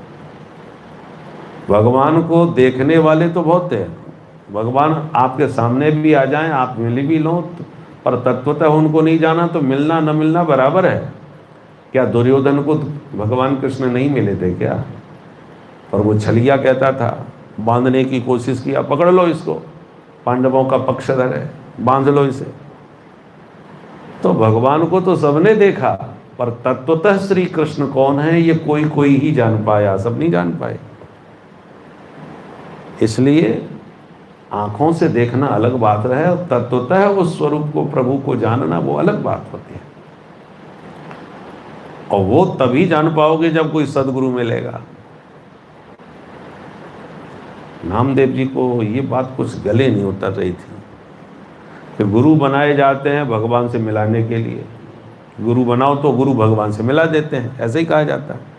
और जब भगवान हमें मिले गई तो अब हमें गुरु जी की क्या ज़रूरत है भाई? जब भगवान मिल गए तो अब गुरु क्यों बनाए? ये मानसिकता थी, तो समझ में नहीं आया। अब अच्छा, कोई सिद्ध कोटि पे पहुंच जाता है तो जल्दी से किसी को गुरु बनाने को तैयार नहीं। ऐसे बहुत से गुरु होते हैं, जब गुरु बना लिया बोले नहीं बनाए, क्यों? बोले कोई जमता ही नहीं, कोई समझ में ही नहीं आता। आजकल महात्माओं का ही हाल है, ऐसे इनका ये हाल है, हमको कोई जमता नहीं। इसका मतलब तुम कितने अहंकारी हो कि इतनी बड़ी दुनिया में तुम्हें अपने जैसे श्रेष्ठ कोई गुरु नजर ही नहीं आया। खोजोगे तो क्या नहीं मिल सकता, और यदि तुम्हें कोई नहीं मिल रहा तो तुम अपने आप को बहुत बड़ा विद्वान या जो साधक जो भी है, अहंकार के कारण तुम्हें अपने से श्रेष्ठ कोई नहीं। गुरु का मतलब होता है श्रेष्ठ, किसी श्रेष्ठ महापुरुष को जिसके चरणों में हृदय से आप नमन कर सको, जिसका पूरी तरह से मार्गदर्शन स्वीकार कर सको, ऐसा कोई सदगुरु बना लो। सोच समझ के जरूर बनाओ, पर बनाओ जरूर। गुरु की बड़ी महिमा है। गुरु बिन भव निधि तरय न कोई, जो विरंच शंकर सम होई। कितना भी सामर्थ्यवान पुरुष क्यों ना हो, बिना गुरु के गति नहीं होती। तो अब नामदेव जी को लगा मैं किसको गुरु बनाऊं? भगवान से तो मैं मिल ही चुका हूं, अब कोई इतना कुछ कोटि का मिले जो तत्वतः समझा सके, नहीं बना, कुछ समझ में ही नहीं आवे। तो नामदेव जी की भी यही मनस्थिति हो गई, मैं किसको बनाऊं? तो एक दिन जा रहे थे नामदेव जी महाराज, तो एक चांडाल कुत्तों को पकड़ के ले जा रहा था। तो 2-4 कुत्ते थे, उनको गले में रस्सी डाल करके संग में ले जा रहा था। पहले चांडालों की यही पहचान मानी जाती थी, बोलो राधे राधे, बुरा न मानो होली है। क्यों? शंकराचार्य जी का ये। तो पहले आप कई प्राचीन चित्रों में भी आप देखोगे तो चांडाल का भी जब चित्र आएगा परिचय, तो कुत्ता हाथ पे डोरी में पकड़ के ले जाते हुए नजर आएंगे। परंतु आजकल ऐसा कहना ठीक नहीं लगता, क्योंकि सुबह ऐसे बहुत से नजर आते हैं। परंतु पहले प्राचीन चित्रों में आप देखिएगा, जब चांडाल का परिचय दिया जाएगा तो उसके कुत्ते को हाथ में डोरी पकड़ के ले जाते हुए दिखाई जाता है। तो वो ऐसे 2-4 कुत्तों को पकड़ के ले जा रहा था। स्वान का माने उसको कहते हैं स्वपच, चांडाल का दूसरा अर्थ होता है स्वपच। स्वपच का अर्थ क्या है? स्वान को जो पका के खा जाए उसका नाम स्वपच। मांसाहारी लोग भी होते हैं तो वो भी किसको खाना चाहिए किसको नहीं खाना चाहिए उस पर विचार किया गया है। कुत्ते को, उससे कुत्ते का मांस खाद्य नहीं होता, मांसाहारी लोग भी नहीं खाते, परंतु चांडाल वो होता है जो कुत्ते को भी पका के खा जाए, इसलिए उसका नाम पड़ा स्वपच, श्वान को पचाने वाला। तो लेके जा रहा था, उसको लगी भूख, उसने तुरंत एक कुत्ते को मारा, काटा और आग में भून करके खाने की तैयारी करने लगा। उसने कहा एक कुत्ते से पेट नहीं भरेगा मेरा, इतने से मेरा क्या होगा, तगड़ा था। उसने दूसरे को काटा, फिर उसको पकाने लगा, तो इससे भी काम नहीं चलेगा मेरा, 4 ही थे। तो बोले फिर बाद में भूख लगेगी तो 2 तो बचा करके रखूं, 2 तो काट दी उसने, परंतु अनमना रहा था कि इससे भी पेट भरेगा नहीं मेरा पूरा। इतने में उनकी उस चांडाल की दृष्टि नामदेव जी पर पड़ गई। वो जा रहे थे, वो देख रहे थे ये क्या कर रहा है। नामदेव जी को देखकर चांडाल बोला ये मोटा तगड़ा बाबा है, इसको पकड़ लिया तो मेरा पेट पूरा भर जाएगा। तो वो तुरंत नामदेव जी की तरफ घुर्राया और पकड़ने के लिए उनकी तरफ दौड़ा। जो नामदेव जी ने देखा कि ये तो मुझे ही पकड़ के काट के खा जाएगा, तो भागे वहाँ से प्राण बचा के तुरंत। हे विठ्ठलनाथ, हे विठ्ठलनाथ करते हुए डर के मारे चिल्लाते भाई विठ्ठल विठ्ठल पुकारे थे, भागे और घर में आके विठ्ठल भगवान के चरण पकड़े, हे प्रभु बचाओ। भगवान बोले क्या हो गया भाई? पीछे मुड़ के देखा कोई नहीं है, चलो बच गए। भगवान विठ्ठलनाथ जी ने कहा क्या हुआ नामदेव? बोले महाराज बाल बाल बच गए आज। पूरी कहानी सुनाई। इतना खतरनाक था महाराज एक चांडाल, 2 कुत्ते काट दिए, फिर भी कह रहा था पेट नहीं भरेगा इससे। मुझे देखकर मुझे पकड़ने को दौड़ा, मैं तो तुरंत भागा सरकार, बड़ी मुश्किल से प्राण बचा के आपके पास आया हूँ, नहीं तो आज मेरे को काट के खा गया होता। तो भगवान बड़ी जोर से हंसे। नामदेव जी बोले हम प्राण बचा करके आए हैं और आपको अपनी कहानी सुना रहे, आप हंस रहे हो। भगवान बोले इसलिए कहता हूँ तुम तत्वतः मुझे नहीं जानते, वो कोई और नहीं था चांडाल, वो मैं ही तो था। आप थे? बोले हाँ। अरे प्रभु ये तो बहुत खतरनाक आपके रूप हैं, अनेक रूप आए। भगवान बोले ऐसा कोई रूप नहीं जिसमें मैं ना हूँ, मैं ही उस रूप में था। तो इसलिए तत्वतः मुझे पहचानोगे कब? जब सदगुरु की दृष्टि मिलेगी तब, इसलिए गुरु बना लो। अच्छा तो फिर आप ही बताओ कैसे गुरु बनाऊं, मेरी तो बुद्धि में कोई नहीं आ रहा। भगवान बोले तो चलो हम गुरु का पता बता ही देते हैं।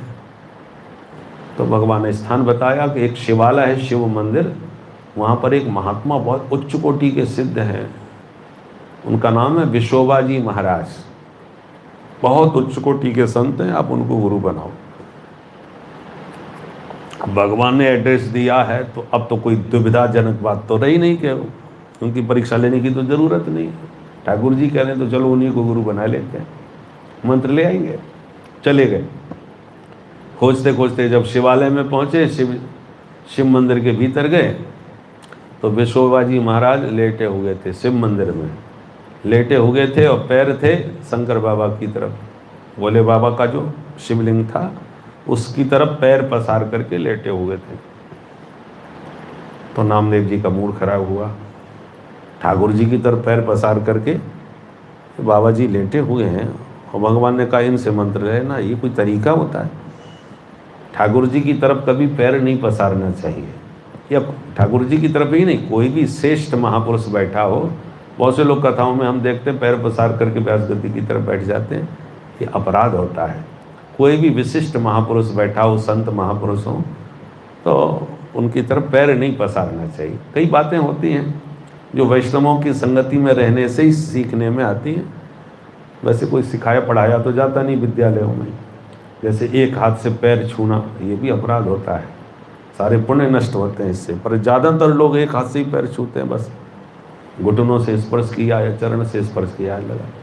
हमेशा किसी महापुरुष के चरण छूना है तो दोनों हाथ से छूना चाहिए, और दोनों हाथ से भी सीधे नहीं छूना चाहिए, ऐसे यूँ हाथ करके, क्योंकि दाहिने हाथ से दाहिना पैर छूना चाहिए और बाएं हाथ से बायां पैर छूना चाहिए। तो कोई भी महापुरुष सामने खड़ा हो, आप उसके चरण छुओगे और यूँ छुओगे तो उल्टा हो जाएगा, आपका दाहिना हाथ होगा, उसका बायां पैर होगा, क्योंकि वो आपकी तरफ मुंह किए खड़ा है, तो उसका बायां पैर और आपका दाहिना हाथ उल्टा होगा। इसलिए यों करके जब आप चरण छुओगे तब आपका दाहिना हाथ उसका दाहिना पैर, आपका बायां हाथ उसका बायां पैर, और उसके चरणों के जो नाखून होते हैं अंगूठे का, उसका स्पर्श करके चरण छुआ जाता है। तो ये वैष्णवों की संगति में रहने बैठने से वो हर बात पे टोकते रहते हैं, सिखाते रहते हैं, तो ये सब बातें आती हैं।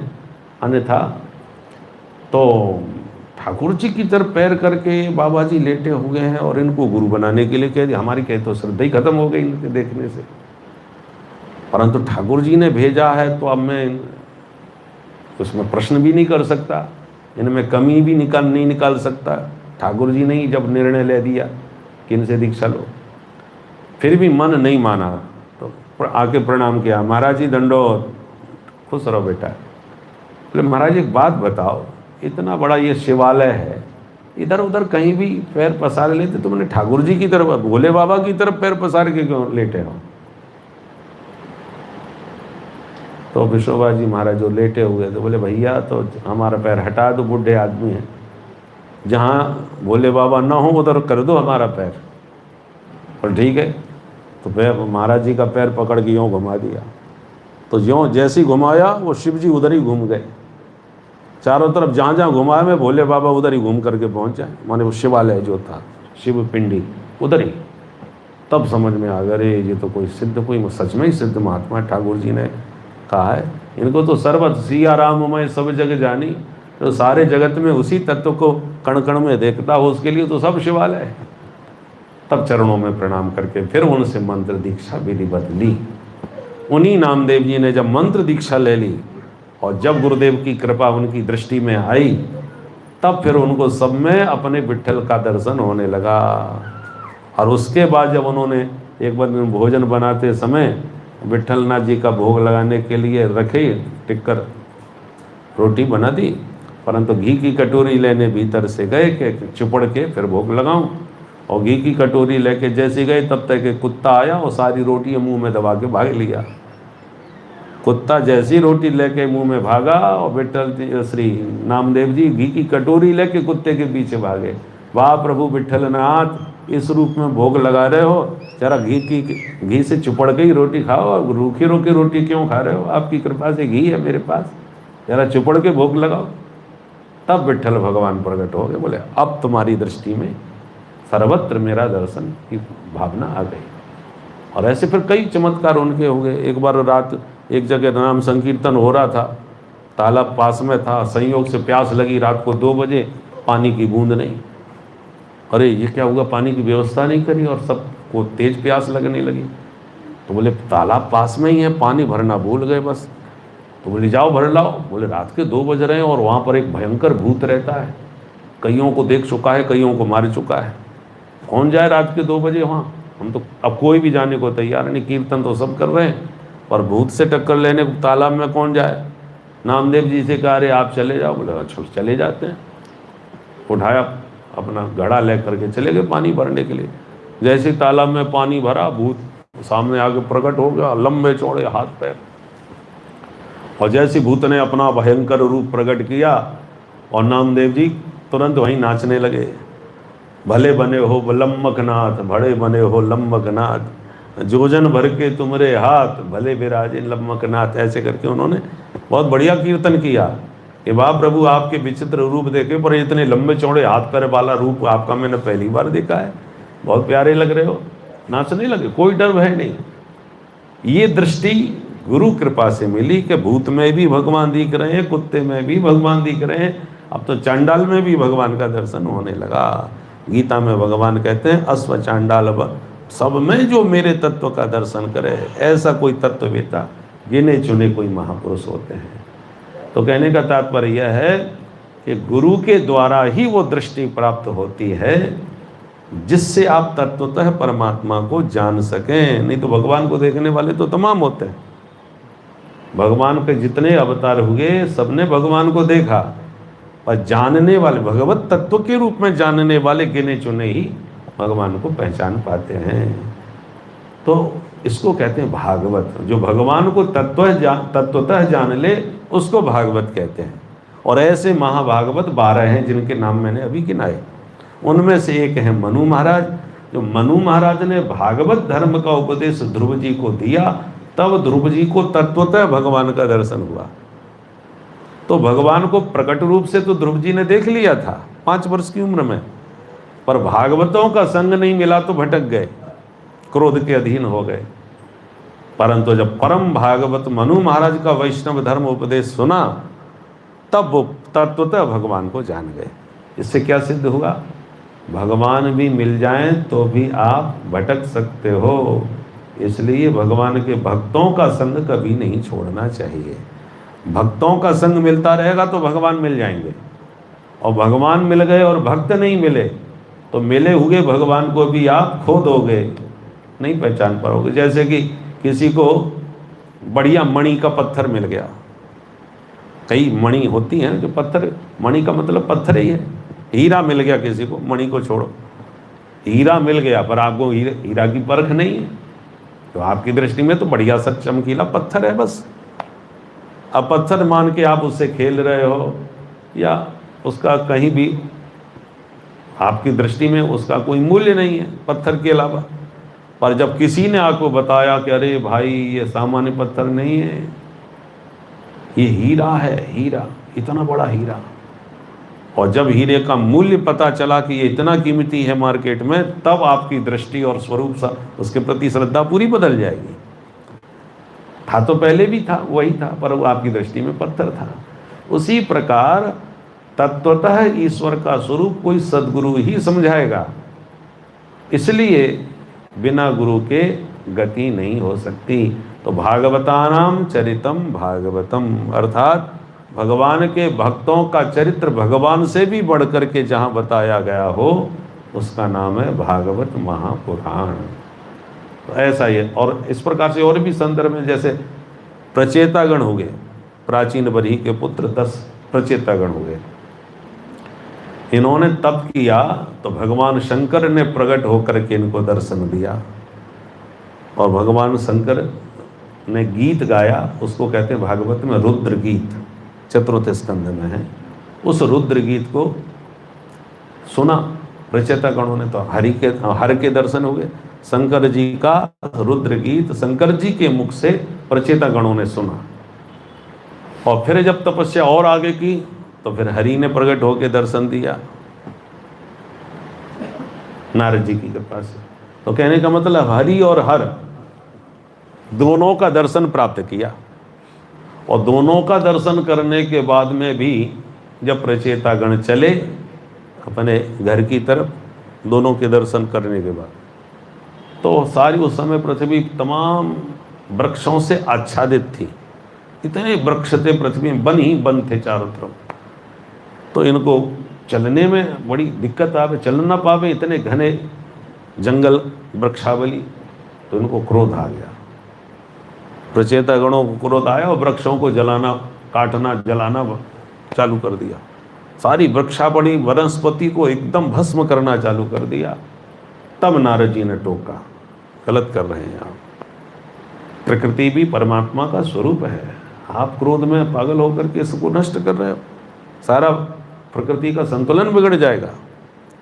तो प्रचेतागणों को फिर नारद जी ने उपदेश दिया, और यथा तरोर मूल निषेचनेन तृप्यन्ति तत्स्कंद भुजोपशाखा, जैसे वृक्ष की शाखा माने मूल, वृक्ष का जो मूल है, यथा तरोर मूल निषेचनेन, मूल माने जड़, जड़ में पानी डाल दो तो सारे वृक्ष को पानी मिल गया, पत्तों को, पुष्प को, फल को, शाखाओं को, सबको मिल गया। अलग अलग पत्तों में पानी देने से कोई फायदा नहीं, केवल मूल में, जड़ में पानी डाल दो, सबको मिल जाएगा। इसलिए वृक्षों को कहते हैं पादप, पदाभ्याम पिबती इति पादपः, जो पैरों से पानी पीते हों उसका नाम पादप, वृक्षों का नाम है पादप। पैरों से पानी पीते हैं, पैर क्या है? जड़, जड़ के ऊपर ही तो खड़े रहते हैं ना वृक्ष, वृक्षों की जड़ ही उनके पैर हैं, उन्हीं पैरों से वो पानी पीते हैं, इसलिए पादप कहा जाता है। तो नारद जी ने समझाया, तब उन्होंने प्रकृति का विनाश बंद किया। तो कहने का मतलब हरि और हर दोनों का दर्शन मिल गया, उसके बाद भी क्रोध के अधीन हो गए। परंतु नारद जी जैसे परम भागवत ने जब वैष्णव धर्म का उपदेश दिया तब वो सावधान हुए। तो इसका मतलब ये होता है, भगवान के दर्शन पाने पर भी भागवतों का संग यदि नहीं मिलेगा तो आप भटक सकते हैं भवाटिबी में। तो भगवान से बढ़कर महत्व हुआ कि नहीं?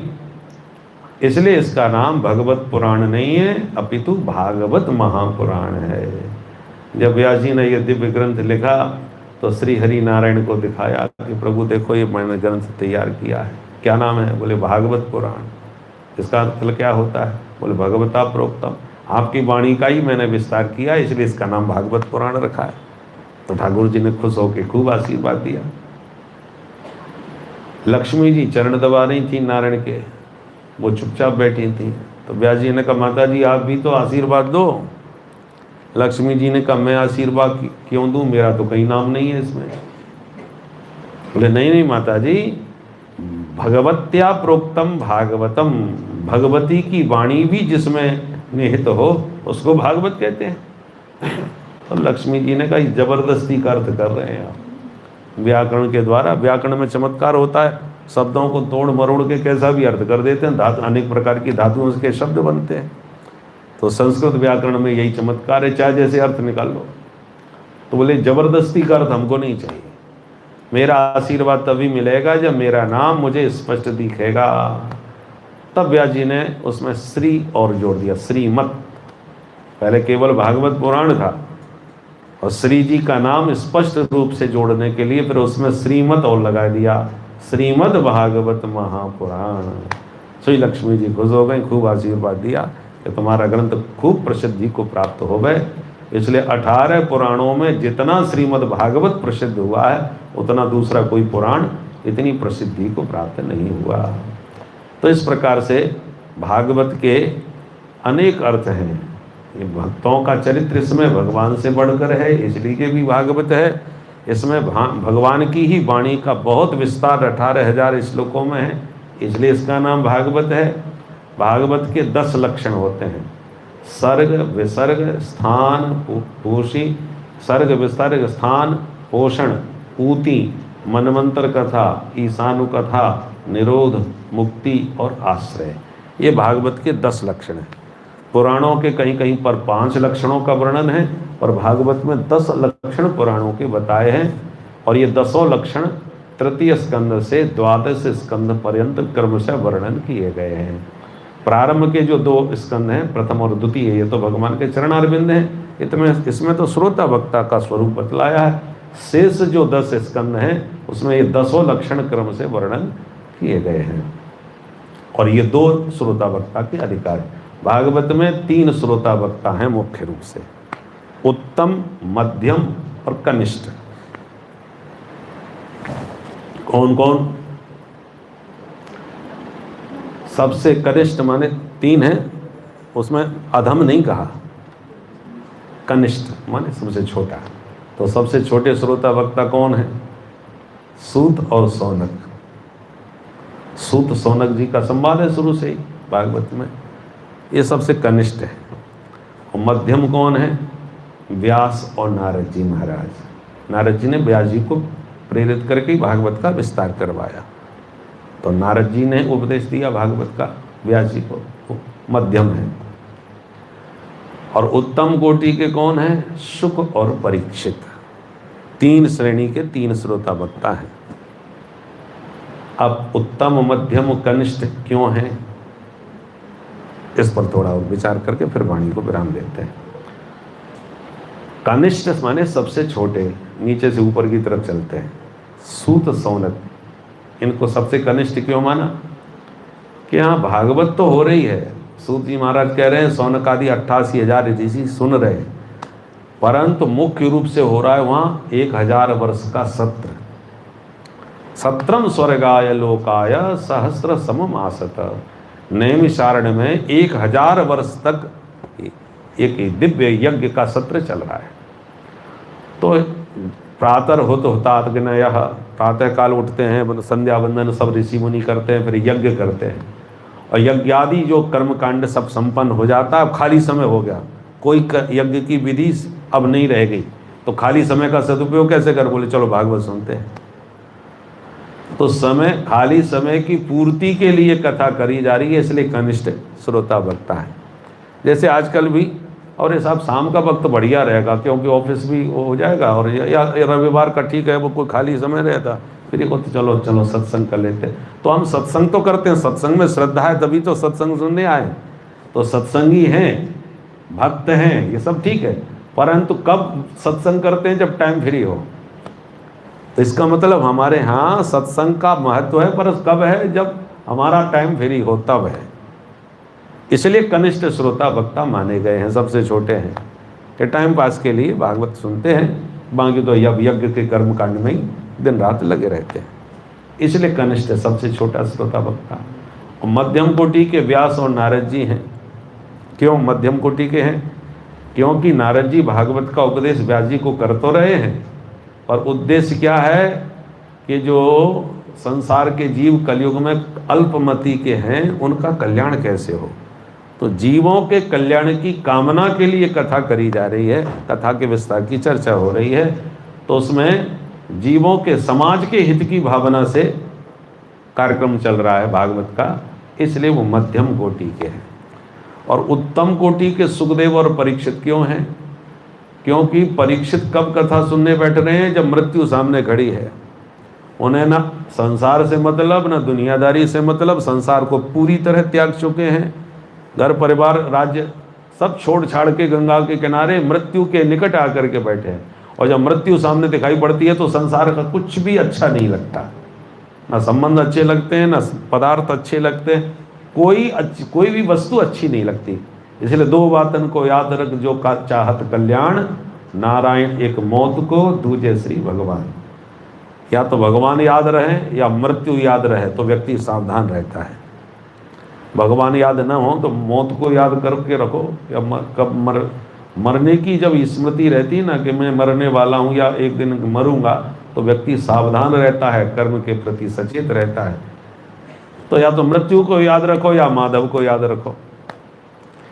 तो प्रहलाद श्री परीक्षित को मृत्यु दिखाई पड़ रही थी, इसलिए संसार से सारे सबका संबंध त्याग करके केवल अपने आत्मोद्धार के लिए कथा सुन रहे हैं। और सुखदेव जी भी ऐसे परमहंस हैं, उन्हें यही पता नहीं कि हम क्या पहने क्या ओढ़े, कौन देख रहा है, कौन मजाक कर रहा है, कुछ नहीं, अवधूत हैं, परमहंस हैं।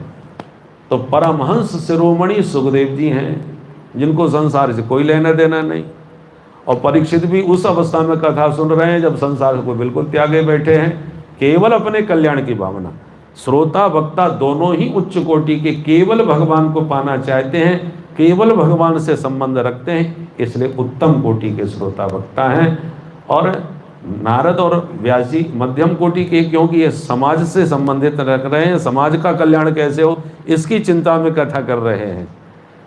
और सूत सौनक जी महाराज तो जब खाली समय है उसका सदुपयोग करने के लिए कथा सुन रहे हैं, इसलिए कनिष्ठ श्रोता वक्ता हैं। तो तीन प्रकार के श्रोता वक्ता उत्तम, मध्यम और कनिष्ठ हैं।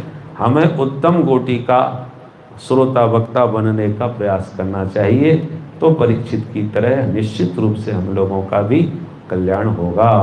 ये भागवत का स्वरूप मोटे मोटे रूप में आपको हमने समझाया, और फिर कभी सत्संग की चर्चा होगी तो द्वितीय स्कंद की चर्चा में फिर आगे की चर्चा करेंगे।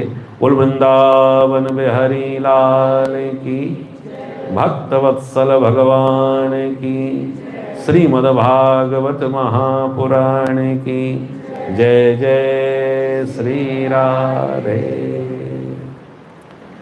भैया जी उदित जी हैं, उदित शर्मा जी, हाँ, अब आपके भी दो शब्द हो जाएं कुछ, और हम चाहेंगे कि सारी औपचारिकताएं 6 बजे से पूर्व में हो जाएं, ताकि हम ग्रहण काल से पूर्व पहुंच करके अपनी उसे समय का, ग्रहण काल का हम भी थोड़ा सदुपयोग कर सकें। इसलिए उस समय को दृष्टि में रखते हुए थोड़ी सी चर्चा हमारे उदित नारायण जी कह लें हाँ, नारायण स्वरूप तो है ही है, तो उदित जी आपका थोड़ा सा मार्गदर्शन करेंगे। धन्यवाद।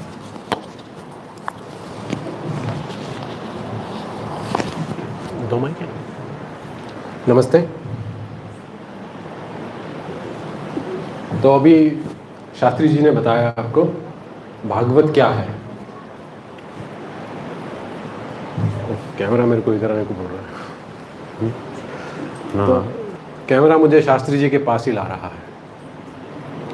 इस समय कमरे में कौन भगवान है? जिनको आता हो वो ना बोले। क्या सब भगवान है? और उन सब भगवानों को कौन सा भगवान गाइड कर रहा है? शास्त्री। या आपकी आंख दे रहा हूं आपको एक देखने की दृष्टि। भागवत क्या है जो भगवान ने कहा? भगवान कहां से बोल रहे हैं? अपने घर से कि यहां से? और यहां कहां है? आप कहां रहते हो? हम आपके दिल में रहते हैं। पिक्चर का नाम है हम आपके दिल में रहते हैं। आप कहां रहते हो? स्ट्रेट है, मेरे पास वो इंट्रोडक्शन बचा नहीं बोलने का टाइम, सीधे ही था पॉइंट पर। अभी आप कहां हो? अरे भगवान इस कमरे में, कृष्ण कौन? अभी सबके बावजूद यही कृष्ण का पोजीशन है जो गाइड करता है, लीड करता है। आपके बॉडी में कृष्ण कौन है? आत्मा निराकार है, वो परम ब्रह्म है। मन यहां मत हाथ लगाना, फौजी लगाता है हाथ, यहां इधर लगाना है। आप किसी को प्रणाम करता है, वापिस जवाब देने का एक रास्ता दोनों के पास, इधर ही। कोई आपको प्रणाम कर दे हाथ छू के, अपने मन को टॉप मोस्ट दे रहा है आपको। ऐसे कर रहा है तो लेना देने का संबंध स्थापित कर रहा है। भागवत है, आपको ये सिखा देगा भागवत की मन क्या है। पिछले बारी हमने बात किया, आपका कोई मेडिकल रिपोर्ट हो वो लेके आना। 12 महीने की अटेंडेंस है, महीने में एक बार 12 आपकी अटेंडेंस होगी, फिर आप दोबारा रिपोर्ट चेक कराना है अपनी। 12 दिन लेंगे नहीं, वैसे हम 4 दिन लेंगे। ये दूसरा है। अभी आपको पता नहीं आप कहाँ हो, तो इसको दूसरा भी नहीं मानेंगे। इसको पहला 0 लेना, इसके बाद की 4 अटेंडेंस आप देना, आप फिर रिपोर्ट चेक कराना अपनी। रिगार्डलेस है आपको, विद रिस्पेक्ट टू व्हाटएवर, कोई सा भी कंडीशन हो, उसका कोई यहाँ पे निर्णय नहीं है। पर आपको पता होना चाहिए आप अभी क्या सुने। भगवान ने कहा अपने घर से, ये कौन सी जगह है? ये भगवान का घर नहीं है, ये त्रिगुण का संसार है जिसमें आप जीते हो, जिसमें स्वर्ग, नरक और पृथ्वी तीनों लोग आते हैं। आप कहाँ हो?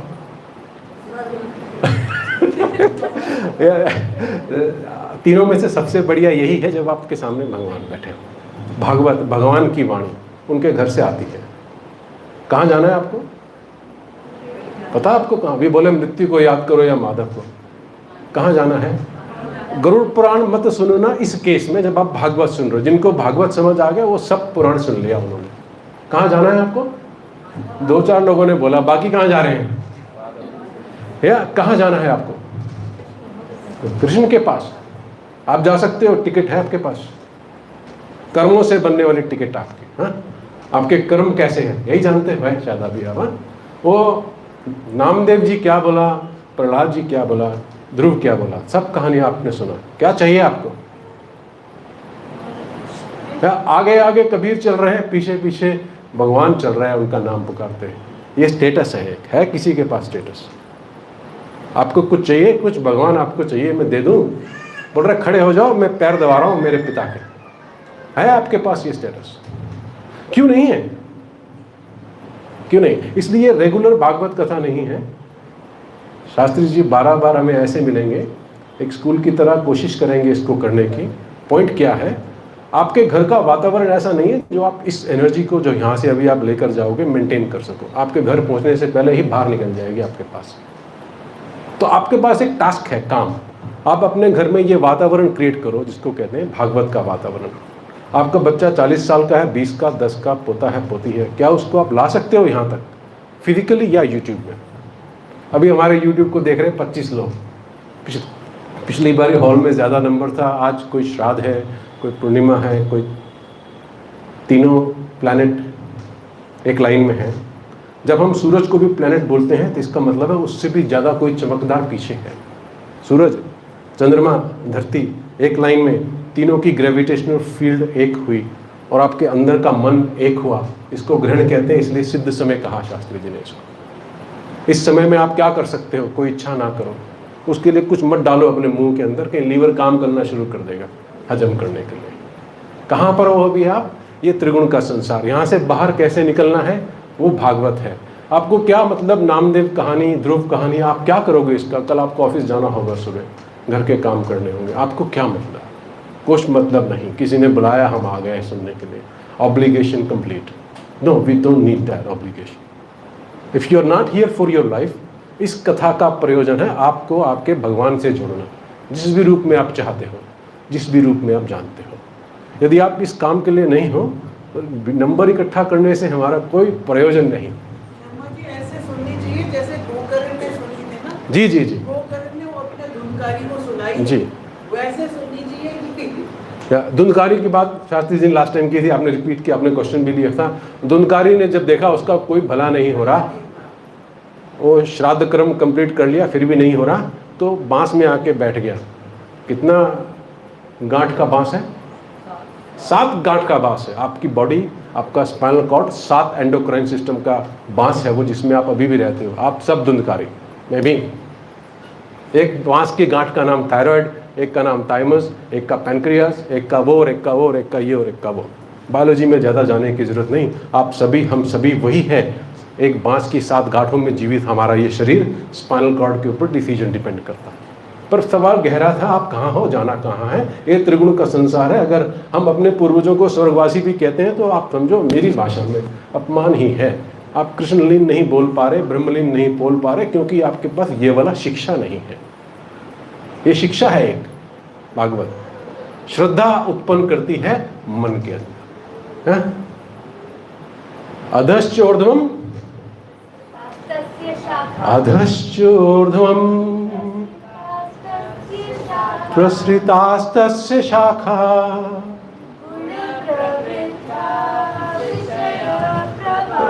गुण प्रवृद्धा विषय प्रबाला अधश्च मूलान्यनुसन्ततानि कर्मानुबन्धीनि मनुष्यलोके। कर्मानुबंधीनि मनुष्यलोके। हम इस त्रिगुण के संसार में कर्मों से बंधे हुए रहते हैं, पर हम ये जानते नहीं कि हम कर्मों से बंधे हुए हैं। कोई भी मुक्त नहीं, कोई एक भी मुक्त नहीं है जो योनि से उत्पन्न हुआ हो। आपको आपका बर्थडे मालूम होगा, अगर आपका जन्म है तो आप मुक्त नहीं हो। तो क्या करेंगे इसके लिए? इसमें से बाहर कैसे आएंगे? इसमें से बाहर कैसे आना है? हाँ, हाँ।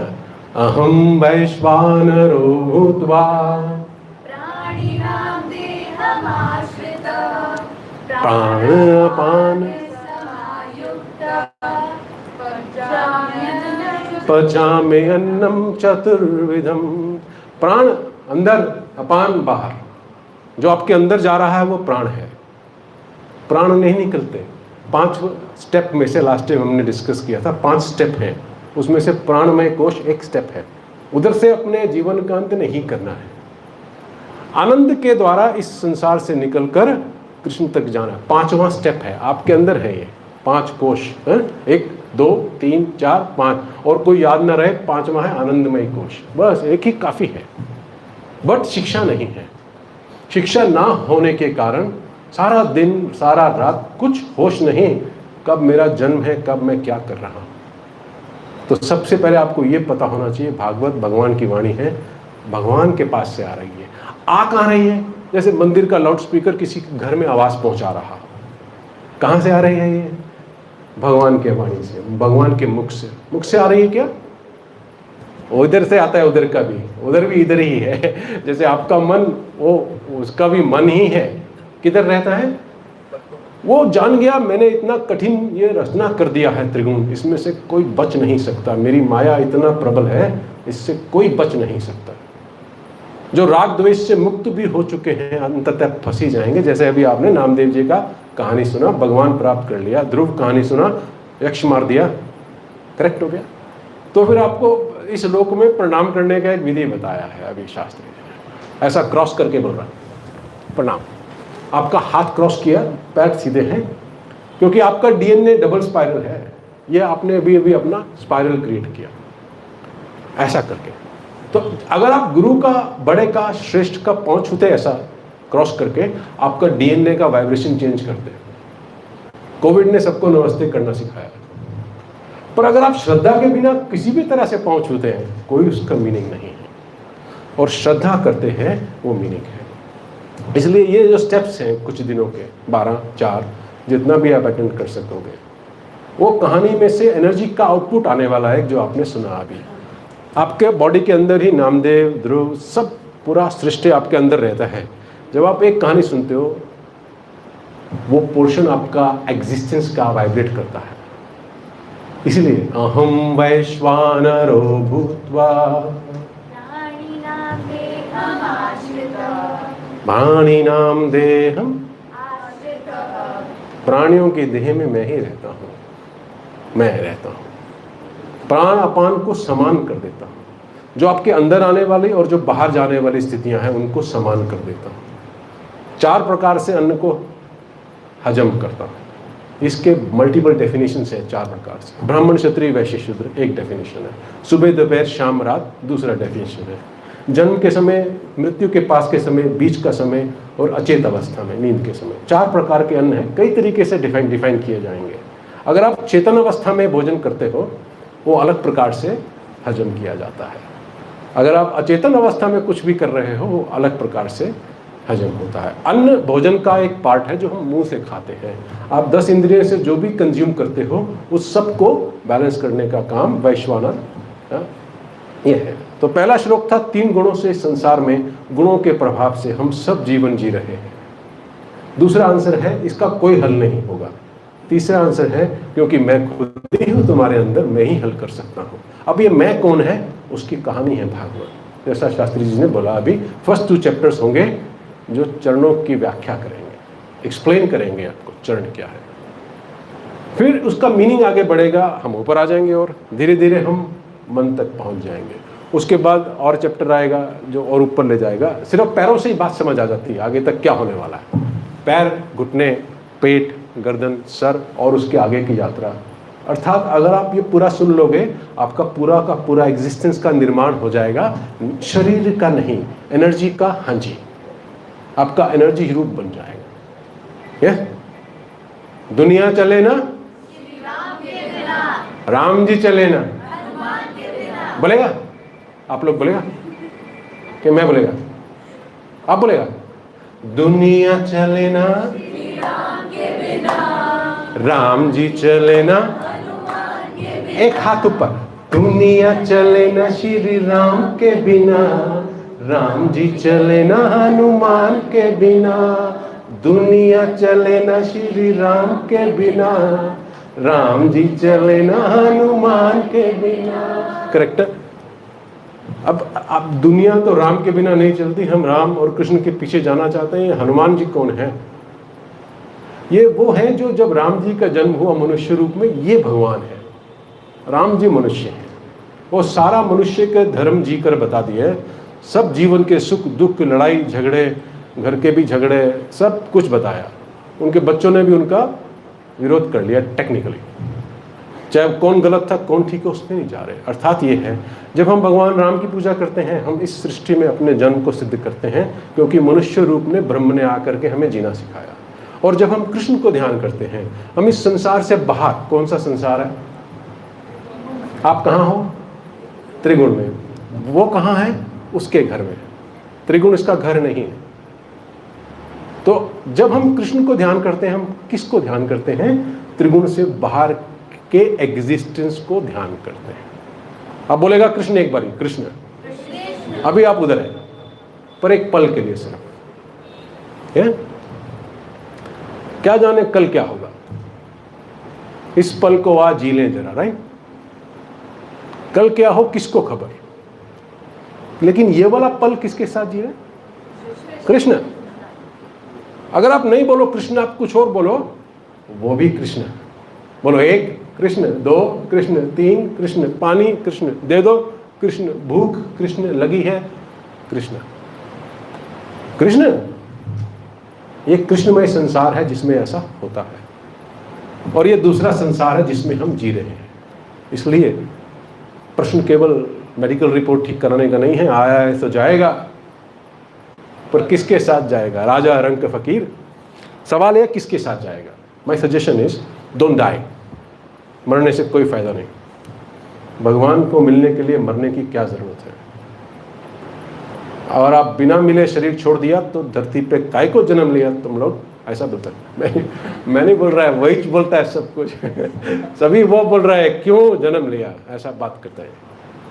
क्योंकि हमारा जन्म पर्पस है मैं और कृष्ण एक साथ ही रहेंगे यहाँ। फिर वो त्रिगुण में आ जाता है जो उसके लिए लेसर डायमेंशन है। कौन लाता है भगवान को इधर? वो जैसा सुखदेव जी ने कथा सुनाया परीक्षित जी को, on the turn off time, time was turning. पिछला युग से अगला युग आ रहा है। अगला युग के एंट्री पे एक एंटीडोट आया, एंटीवायरस इंजेक्शन, आप जानते होंगे, कोविड इंजेक्शन। जिसको भी मृत्यु का भय होगा वो भागवत कथा सुनने से मुक्त हो जाएगा। इसके लिए मरने की वेट नहीं करनी होती, जैसा मैंने आपको अभी बोला, अभी ही सुननी होती है। पर सुनने के लिए सोए हुए मत सुनना है। ऐसा मत करो किसी को कोई आपको बुला लिया इसलिए आप आ गए सुनने के लिए, मत करो ऐसा, मत आओ। आओ ये जानकर आओ कि आप इस त्रिगुण संसार में इससे नहीं निकल पाएगा कोई भी। सिर्फ वही निकल सकता है जो कृष्ण का नाम किसी भी रूप में सुन सकता है। जैसे आपने अभी चंडाल से लेकर और क्या क्या हमें नामदेव जी को ट्रांसफर होते हुए देखा, ये है मीनिंग। तो दुनिया तो नहीं चलती राम जी के बिना।